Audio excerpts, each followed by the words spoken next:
శ్రీకాకుళం జిల్లా టెక్కిలి ఇందిరాగాంధీ జంక్షన్లో తమ బిడ్డ చావుకి కారణం టెక్కిలి ప్రభుత్వ ఆసుపత్రి వైద్య సిబ్బంది అని ఆరోపిస్తూ మృతుడి తల్లిదండ్రులు ఫ్లెక్సీలను ఏర్పాటు చేశారు. పాము కాటుతో బాలుని ఆసుపత్రికి తీసుకొనొస్తే ముళ్లు గుచ్చుకుందని వైద్యులు నిర్లక్ష్యం చేశారని బాలుడి తల్లిదండ్రులు ఆవేదన వ్యక్తం చేశారు. తమకు జరిగిన అన్యాయం ఎవరికీ జరగకూడదని తాము ఇలా ఫ్లెక్సీలను ఏర్పాటు చేశామని బాలుడి తల్లిదండ్రులు తెలిపారు. మంచి వైద్యం కోసం కోట్లు వెచ్చించి ప్రభుత్వ హాస్పిటల్ నిర్మాణం చేసిన సకాలంలో వైద్యం అందితే వైద్యులు కరువయ్యారని ఆవేదన వ్యక్తం చేశారు.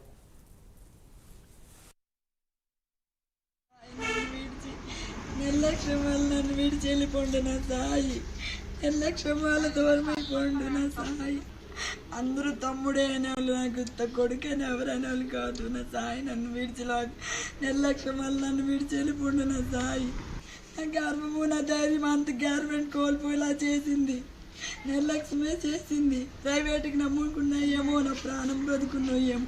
ఒక్క మాట చెప్పుండి ప్రైవేట్కి తరలిస్తున్నాను, మా వల్ల కాదు, మేమేం చేయలేమమ్మా, మీరు ఎక్కడికో పట్టుకెళ్ళిపోయింది. ఒకే ఒక మాట చెప్పుంటే మేము ఎక్కడికైనా పట్టుకెళ్ళిపోయింది. మా బాబుకి నిర్లక్ష్యం. మా బాబు మీ తల్లిదండ్రులు గవర్నమెంట్కి ఏం అన్యాయం చేసాం, మా కుటుంబ సభ్యులు మాకు ఎంత అన్యాయం చేసి శోక సంద్రంలో మునిగించినారు.